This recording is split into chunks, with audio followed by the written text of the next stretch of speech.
Welcome to this explainer. Look, we are currently right in the middle of a massive global hunt for artificial general intelligence, or AGI. But what if I told you that this entire pursuit might be trapped by a flawed, incredibly human-centric definition of cognition?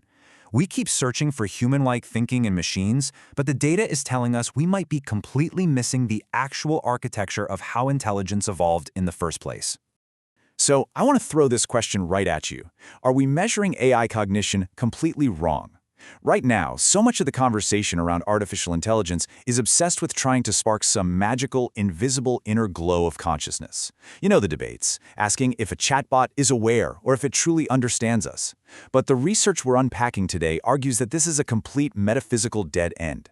Instead of hunting for an invisible mental state, we really need to be looking for a concrete, observable, and universally shared biological architecture. Section 1. The problem with cognition.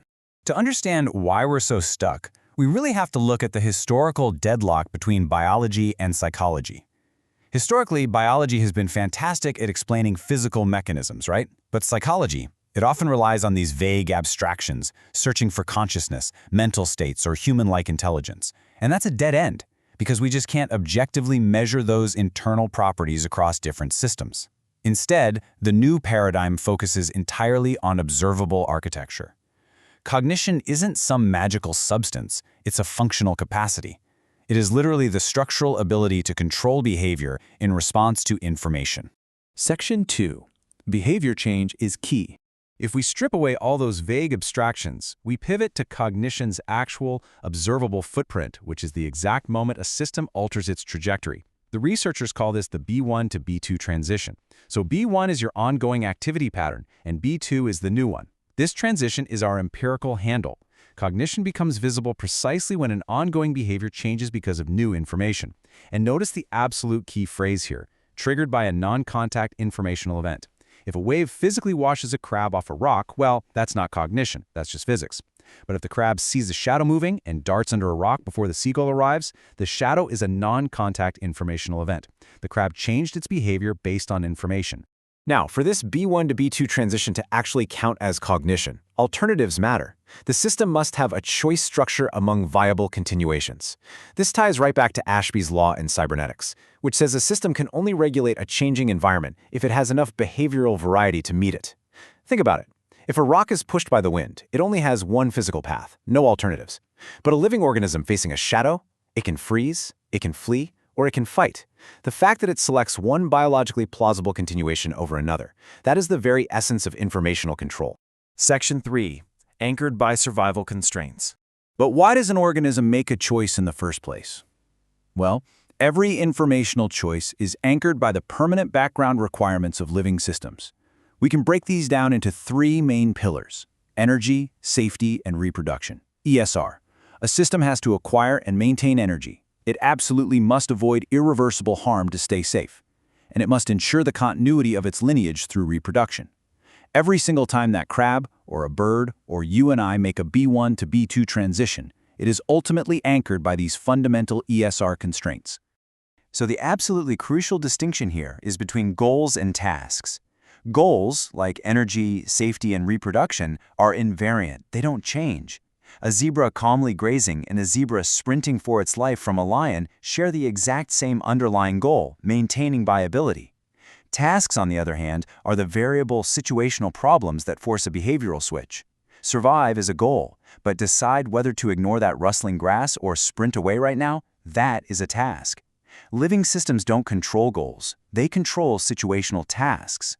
Section 4. The 5-task architecture. So how does biology actually manage these situational tasks? It uses a cumulative framework. Let's walk through it. Step 1 is binary environmental control, managing basic local conditions, like moving toward warmth or away from toxins. Step 2 is distal engagement control, dealing with independently moving entities at a distance, like tracking predator or prey. Step 3 is perception shaping control, altering what another agent perceives, using things like camouflage or warning signals. Step 4 is group dynamics control, managing collaboration and competition at the exact same time within a complex social structure. And finally, Step 5 is rule-guided formalized symbolic control, using abstract signs, rules, and language to dictate action. Now, different species occupy different portions of this architecture, but humans appear to inhabit all 5 domains. And the really cool part? Notice how they build on each other.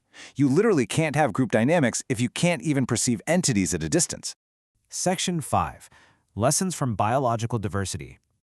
Okay, how do we know this isn't all just theoretical?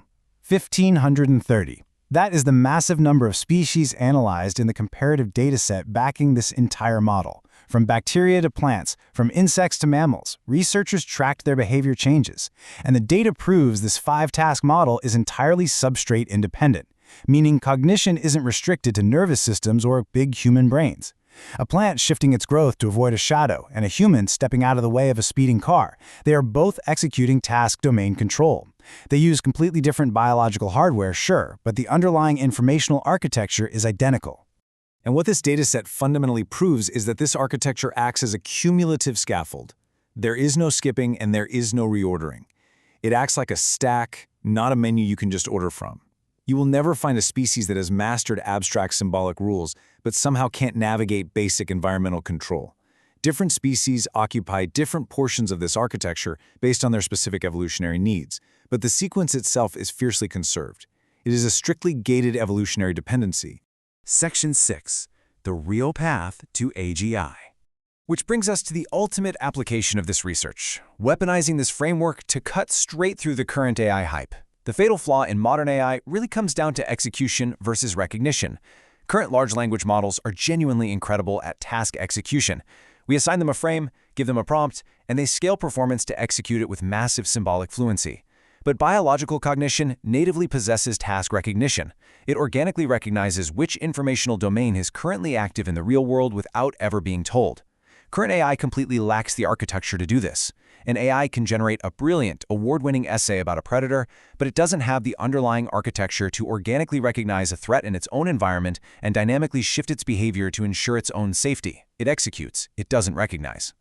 And that leads us to this stark, highly provocative warning from the research. Artificial systems cannot simply borrow the word cognition without building the architecture. You simply cannot just scale up pattern matching and cross your fingers hoping that true cognition magically emerges as a byproduct. AI scale does not equal architecture. If we genuinely want artificial cognition, we can't just keep building systems that are fluent in symbolic text, which is just step 5 of the scaffold. We actually have to build an underlying control structure capable of evaluating viable continuations across all the task domains, anchored by organizing constraints. So what is the big takeaway from this explainer? It's a completely new, incredibly rigorous lens for evaluating AI.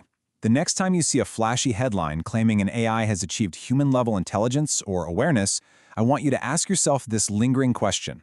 Can artificial systems actually control the informational tasks that cognition evolved to solve? Because until an artificial system can autonomously recognize a task domain, evaluate viable alternatives, and modulate its own behavior to survive in a dynamic world, it isn't cognition. It's just a very, very convincing illusion.